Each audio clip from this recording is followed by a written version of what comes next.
কার্যক্রম নিষিদ্ধ রাজনৈতিক দলের পদধারী নেতাকর্মীদের স্থানীয় সরকার যথা সিটি কর্পোরেশন, পৌরসভা এবং জেলা, উপজেলা, ইউনিয়ন পরিষদ নির্বাচনে প্রার্থী হওয়ার ক্ষেত্রে অযোগ্য করার প্রস্তাব দিয়েছে জামাতে ইসলামী।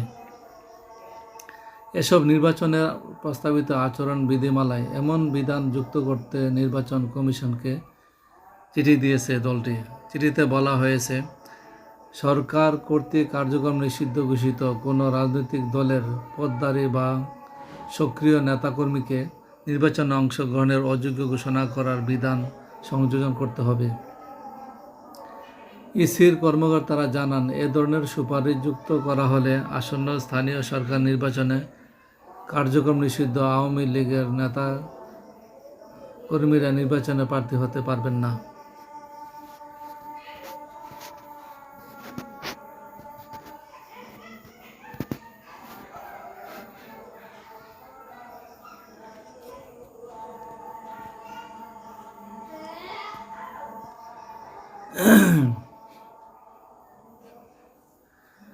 তারা আরও জানান, ত্রয়োদশ জাতীয় সংসদ নির্বাচনে এমন বিধান যুক্ত করছে এএমএম নাসির উদ্দিনের নেতৃত্বাধীন বর্তমান কমিশন।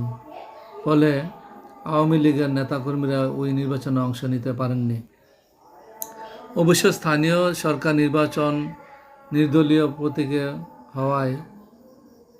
হওয়ার যুক্তিতে আচরণ বিধিমালায় ওই বিধান যুক্ত করার বিষয়ে ইসি এখনও চূড়ান্ত সিদ্ধান্ত নেননি।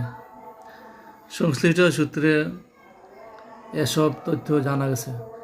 জানতে চাইলে জামাত ইসলামের সেক্রেটারি জেনারেল মিয়া গোলাম পড়ুয়ার যোগাদ্দরকে বলেন, সন্ত্রাস বিরোধী আইনে আওয়ামী লীগের কার্যক্রম নিষিদ্ধ রয়েছে। ওই আইন অনুযায়ী এই দলটির নেতাকর্মীরা নির্বাচনে প্রার্থী হতে পারবেন না। আমরা নির্বাচন কমিশনকে ওই বিষয়টি জানিয়ে আইন অনুযায়ী ব্যবস্থা নেওয়ার বিষয়ে মতামত দিয়েছি। তিনি বলেন, ইসি এ বিষয়ে পদক্ষেপ না নিলে যে পরিস্থিতি তৈরি হবে তার দায়ী কমিশনকে নিতে হবে।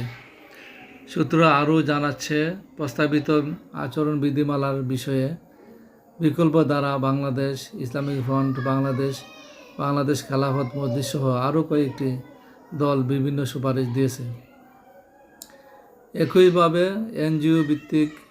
এনজিও বিষয়ক ব্যুরোর মহাপরিচালক, ইসির সাবেক ভারপ্রাপ্ত সচিব doctor Mohammad Zakaria, Transparency International Bangladesh, TIB, UN women action aid নির্বাচন কর্মকর্তা ও বিভিন্ন ব্যক্তিও তাদের প্রস্তাব ইসিতে জমা দিয়েছেন। এসব প্রস্তাবে স্থানীয় সরকার প্রতিষ্ঠানের মেয়র ও চেয়ারম্যানদের শিক্ষাগত যোগ্যতা স্নাতক ও কাউন্সিলর ও সদস্যদের যোগ্যতা এইচএসসি বা সমমান হওয়ার সুপারিশ করেছে ইসলামী ফ্রন্ট বাংলাদেশ। এছাড়া নির্বাচনে কোনো প্রার্থীর পক্ষে বা বিপক্ষে বেসরকারি প্রতিষ্ঠান এনজিওর ভূমিকা বন্ধের বিধান যুক্তের প্রস্তাব করেছেন ডক্টর মোহাম্মদ জকরিয়া। আর মনোনয়ন বাণিজ্য বন্ধের বিধান যুক্ত এবং আচরণবিধি লঙ্ঘনে প্রার্থিতা বাতিলের প্রক্রিয়া স্বচ্ছ করার বিষয়ে জোর দিয়েছে টিআইবি।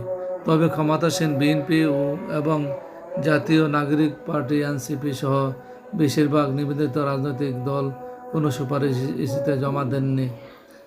খসড়া আচরণ বিধিমালার উপর সুপারিশ জমা দেওয়ার সময় গত 30 জুন শেষ হয়েছে। এ বিষয়ে নির্বাচন কমিশনের সিনিয়র সচিব আক্তার আহমদ যুগান্তরকে বলেন, আমাদের প্রস্তাবিত আচরণ বিধিমালার উপর বেশ কয়েকটি রাজনৈতিক দল, প্রতিষ্ঠান, ব্যক্তি ও সংগঠন থেকে বিভিন্ন ধরনের সুপারিশ পেয়েছি। ওইসব সুপারিশ ইসির কর্মকর্তারা যাচাই বাছাই করেছেন। আগামী মঙ্গলবার নির্বাচন কমিশনের একটি সভা হওয়ার কথা রয়েছে। ওই সভায় এসব সুপারিশ উপস্থাপন করা হবে। কার্যক্রম নিষিদ্ধ রাজনৈতিক দলের নেতাকর্মীদের স্থানীয় সরকার নির্বাচনে অযোগ্য করার দাবির বিষয়ে তিনি বলেন, এ বিষয়ে সিদ্ধান্ত নেওয়ার এখতিয়ার কমিশনের। কমিশন সভার সিদ্ধান্ত না আসা পর্যন্ত কিছু বলা যাচ্ছে না। জানা গেছে, আগামী অক্টোবরে স্থানীয় সরকারের কয়েকটি স্তরে নির্বাচন করতে চাইছে। আগস্টের শেষে বা সেপ্টেম্বর এসব নির্বাচনের তফসিল ঘোষণা করা হতে পারে। শুরুতে ইউনিয়ন পরিষদ ও পৌরসভা নির্বাচন হওয়ার সম্ভাবনা বেশি, তবে এই নির্বাচন সামনে রেখে ইসি রাজনৈতিক দলগুলোর সঙ্গে সংলাপ করবে না। এ কারণে সিটি, পৌরসভা এবং জেলা উপজেলা ইউনিয়ন পরিষদ নির্বাচনের খসড়া আচরণ বিধিমালার উপর মতামত নিয়েছে ইসি।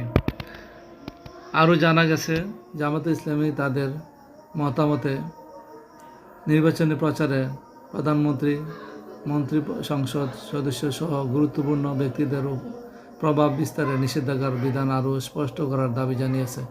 কোনোভাবে মন্ত্রী এবং সংসদ সদস্যরা যাতে নির্বাচনের প্রচার চালাতে না পারেন সেই বিধান যুক্তের প্রস্তাব দিয়েছে তারা।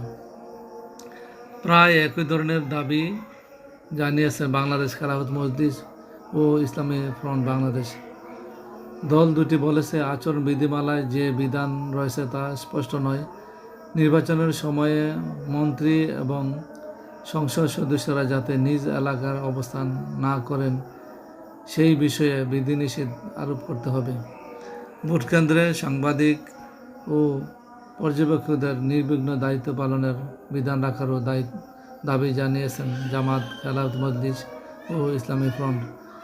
এছাড়া স্থানীয় সরকার প্রতিষ্ঠান ও উন্নয়ন কর্তৃপক্ষে নিযুক্ত প্রশাসকদের নির্বাচনে অযোগ্য ঘোষণার বিধান যুক্ত করা, নির্বাচনী প্রচারে কৃত্রিম বুদ্ধিমত্তা এআই ব্যবহারের আন্তর্জাতিক মান অনুসরণ করে স্পষ্ট ও সুনির্দিষ্ট নীতিমালা প্রণয়ন, ইউনিয়ন পরিষদ নির্বাচনে প্রতিটি ওয়ার্ডে মহিলা সদস্য পদে সরাসরি নির্বাচন আয়োজন করা এবং সংরক্ষিত মহিলা সদস্যপদ বাতিল করা ও আচরণবিধি লঙ্ঘনে যার প্রার্থিতা বাতিল হবে তাকে আপিলের সুযোগ দেওয়ারও সুপারিশ করেছে জামায়াতে ইসলামী। ইসলামী ফ্রন্ট বাংলাদেশ প্রার্থী হওয়ার ন্যূনতম শিক্ষাগত যোগ্যতা বেঁধে দেওয়ার প্রস্তাব করেছে। এছাড়া অবৈধ অস্ত্র উদ্ধার, ঋণখেলাপি, দুর্নীতিবাজ ও টাকা পাচারকারীদের নির্বাচন অযোগ্য করা এবং প্রতিটি ভোটকেন্দ্রে ম্যাজিস্ট্রেসি ক্ষমতা দিয়ে সেনা মোতায়েন সহ বিভিন্ন দাবি জানিয়েছে। আচরণবিধি লঙ্ঘনের ঘটনায় প্রার্থিতা বাতিলের বিরুদ্ধে আপিলের সুযোগ রাখা, এমপিভুক্ত শিক্ষকদের নির্বাচনে প্রার্থী হওয়ার সুযোগ রাখা সহ কয়েকটি প্রস্তাব দিয়েছে গণতন্ত্রী পার্টি। পাশাপাশি নির্বাচনে লেভেল প্লেয়িং ফিল্ড নিশ্চিত করা, ভোটকেন্দ্রে সিসি ক্যামেরা স্থাপন এবং নির্বাচনে রাজনৈতিক প্রভাবমুক্ত রাখা সহ কয়েকটি সুপারিশ করেছে দলটি। সংস্থা, প্রতিষ্ঠান ও ব্যক্তির সুপারিশ। আচরণ বিধিমালা বিষয়ে বেশ কয়েকটি সুপারিশ করেছেন এনজিও বিষয়ক ব্যুরোর মহাপরিচালক ইসির সাবেক ভারপ্রাপ্ত সচিব ডক্টর মোহাম্মদ জকরিয়া। তিনি নির্বাচনী প্রচারে কোনো প্রার্থীর পক্ষে বা বিপক্ষে এনজিও যাতে কোনো ভূমিকা রাখতে না পারে সেই বিধান যুক্তের প্রস্তাব করেছেন। তার অন্য প্রস্তাবগুলোর মধ্যে রয়েছে কোনো প্রার্থীর পক্ষে বা বিপক্ষে ভোটারদের প্রভাবিত করতে জাতীয় পরিচয়পত্র, মোবাইল নম্বর ও মোবাইল ব্যাংকিং নম্বর সংগ্রহ এবং জান্নাত, জাহান্নাম, স্বর্গ, নরক ও পীর ফকিরের নামে নির্বাচনী প্রচার বন্ধের বিধান যুক্ত করা। জানতে চাইলে ডক্টর মোহাম্মদ জকরিয়া যুগান্তরকে বলেন, সংসদ নির্বাচনে বেহেশতের টিকিট বিক্রি করতে দেখেছি, বাড়ি বাড়ি গিয়ে এনআইডি নম্বর সংগ্রহ করতে দেখেছি। কিছু এনজিও বিভিন্ন দল ও প্রার্থীর পক্ষে বিপক্ষে কাজ করেছে। এসব বাস্তবতার ভিত্তিতে আচরণ বিধিমালা সংশোধনের সুপারিশ করেছে। এদিকে নির্বাচনে ব্যয়ের স্বচ্ছতার উপর জোর দিয়েছে টিআইবি। প্রতিষ্ঠানটি প্রস্তাবিত আচরণ বিধিমালার কয়েকটি ধারার অস্পষ্টতাও তুলে ধরেছে। সুপারিশে কোনো প্রার্থীর পক্ষে বিপক্ষে কোনো প্রার্থীর পক্ষে বিপক্ষে নির্বাচনী প্রচারে রাষ্ট্রীয় টেলিভিশন ও বেতার ব্যবহার বন্ধের প্রস্তাব করেছে।